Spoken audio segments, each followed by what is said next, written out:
Hamas ने भी जंग का प्रचंड आरंभ कर दिया है।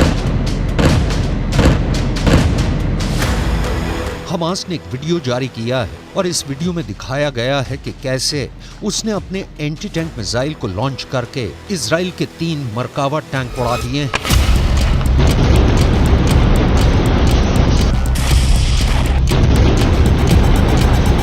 वैसे हमास के प्रवक्ता अबू उबैदा ने यह दावा किया है कि 1 नवंबर तक इजराइल की 22 बख्तरबंद गाड़ियां और 5 टैंक उड़ा दिए गए हैं।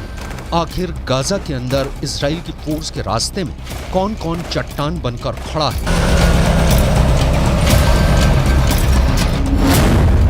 आखिर कैसे 48 घंटे के अंदर इजराइल के 10 से ज्यादा सैनिक मार दिए गए?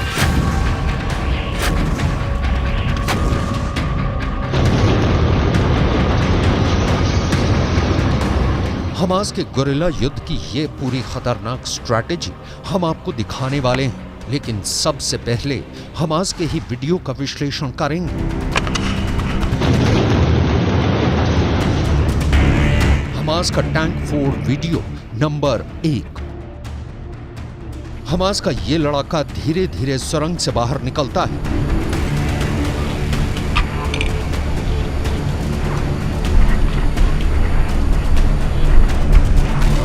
गौर करने वाली बात यह है कि यह सुरंग ऐसी झाड़ियों के पास खुलती है जिनको दूर से देख पाना बहुत मुश्किल है।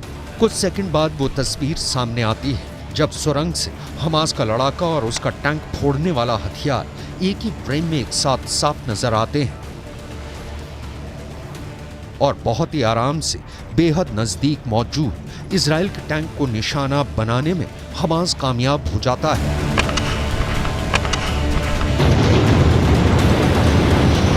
एक ही एंटी टैंक वेपन के वार से इजराइल का महंगा 75 करोड़ का मरकावा टैंक जलकर राख हो जाता है।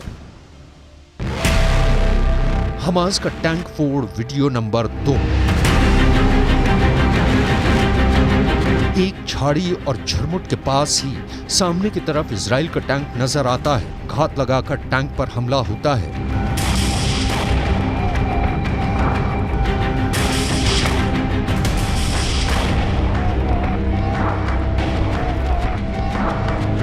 और एक ही पल में इजराइल का पूरा टैंक जलकर राख हो जाता है।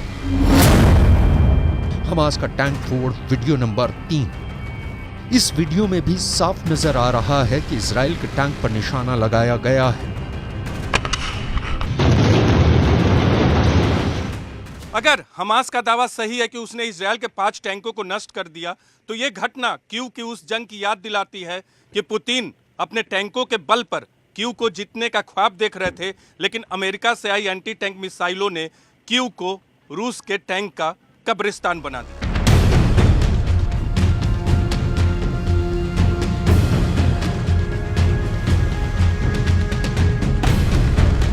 फिलहाल हालात ये है कि अब इजराइल को एक बार फिर से ये बात गंभीरतापूर्वक सोचनी पड़ेगी कि आखिर गाजा के अंदर घुसने का उसका फैसला कितना सही था, क्योंकि लंबी घेराबंदी करके भी पहले हमास के संसाधनों को खत्म किया जा सकता था। गाजा पट्टी के अंदर उन्हीं इमारतों का मलबा इजराइल के लिए बड़ी चुनौती बन गया है, जिसे इजराइल की एयरफोर्स ने ही तैयार किया है। गाजा के अंदर मौजूद इमारतों के मलबे से इजराइल की सेना को आगे बढ़ने में मुश्किलें सामने आ रही हैं। इजराइल की सेना बख्तरबंद गाड़ियों और टैंकों के रास्ते गाजा के अंदर आगे बढ़ रही है। एयर कवर के लिए इजराइल एयर फोर्स के ड्रोन और लड़ाकू विमान भी गाजा के आसमान में मंडरा रहे हैं, लेकिन गाजा के अंदर करीब 1,40,000 ध्वस्त इमारतों का मलबा बिखरा हुआ है और ऐसे में गाजा के अंदर टैंकों और बख्तरबंद गाड़ियों को रास्तों पर मलबे की रुकावट झेलनी पड़ रही है।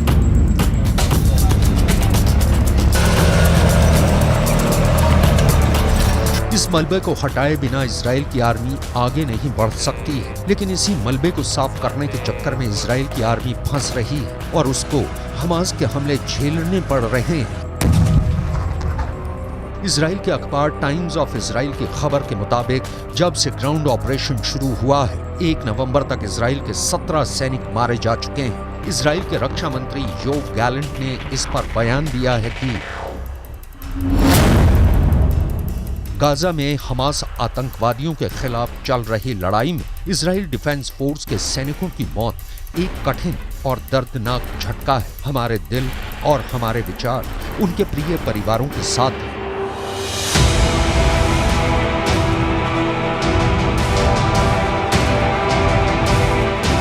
इजराइल के प्रधानमंत्री की लोकप्रियता वैसे भी इजराइल के अंदर लगातार घटती जा रही है और ऐसे में इजराइल के सैनिकों की लगातार हो रही मौतें एक ऐसे बोझ की तरह हैं जो दिन प्रतिदिन नेतन्याहू के राजनीतिक करियर का दम निकाल रही हैं। बेन्यामिन नेतन्याहू ने भी इजराइल के सैनिकों की शहादत पर बयान दिया है। אנחנו במלחמה קשה. זאת תהיה גם מלחמה ארוכה. יש לנו בה הישגים חשובים, אבל גם אבדות כואבות. אנחנו יודעים, כל חייל שלנו הוא עולם ומלואו. ואני אומר למשפחות היקרות, עם ישראל כולו איתכם בשעת יגונכם הכבד, הקשה מנשוא. אנחנו מחבקים אתכם מעומק ליבנו. חיילינו נפלו במלחמה שאין צודקת ממנה, המלחמה על הבית. ואני מבטיח לכם ולכל אזרחי ישראל, אנחנו נמשיך עד שנמלא את המשימה. אנחנו נמשיך עד לניצחון.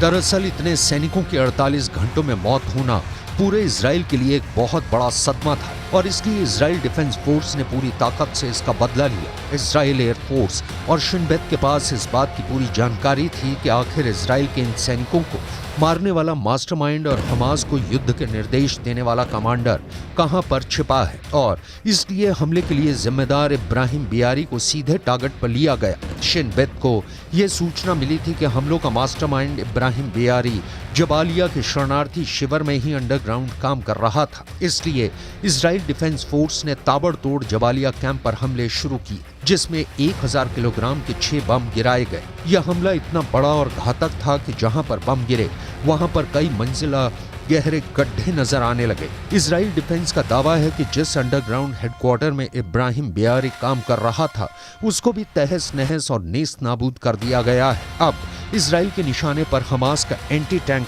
दस्ता है। אנחנו איננו מעוניינים במלחמה נוספת, אבל אנחנו ערוכים בגבול הצפון, כוחות צה"ל ערוכים בהגנה חזקה, חיל האוויר מוכן לכל משימה. אחד המערכים שנפגעו באופן קשה אצל החמאס בשבועות האחרונים הוא מערך הנ"ט.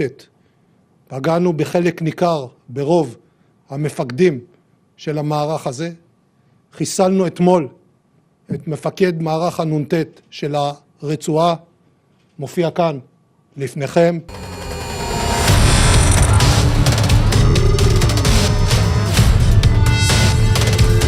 जबालिया कैंप पर इजराइल ने जो पलटवार किया है उसमें भारी संख्या में आम लोग भी मारे गए हैं। फिलिस्तीन के कई अखबार ये दावा कर रहे हैं कि इजराइल के इस हमले में 200 लोग मारे गए और करीब 200 लोग मलबे में दफन हो गए। जबालिया कैंप पर हुए हमले के बाद इस्माइल हानिया ने ये बयान दिया कि जब इजराइल की आर्मी की हार हुई तो उसे भारी नुकसान हुआ और उसने उसका बदला आम लोगों से लिया। लेकिन इजराइल का ये कहना है कि अगर हमलों को गाइडेड ही शरणार्थी शिविर से किया जा रहा है तो हमास के हेडक्वार्टर पर हमला करना मजबूरी है। वहीं लेबनान के अंदर भी युद्ध का कहर देखने को मिल रहा है। लेबनान के बॉर्डर पर गांव के गांव खाली हो रहे हैं।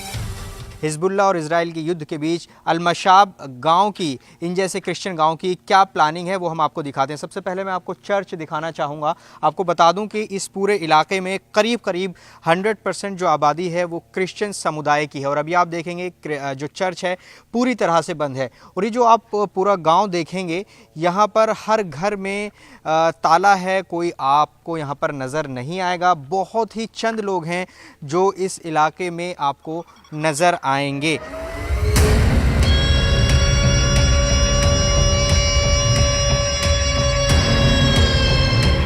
दूसरी तरफ हिजबुल्लाह लेबनान से एक बहुत बड़ा हमला लॉन्च करने की तैयारी कर रहा है, जो एक फुल स्केल वॉर भी हो सकता है, क्योंकि लेबनान में हिजबुल्लाह के सबसे बड़े नेता नसरल्लाह ने 7 अक्टूबर के बाद से अब तक इजराइल की जंग पर कोई भी भाषण नहीं दिया है। लेकिन अब शुक्रवार को हिजबुल्लाह के नेता युद्ध पर कोई बड़ा ऐलान कर सकते हैं। ऐसे में इजराइल के लिए मुश्किलें और ज्यादा बढ़ सकती हैं।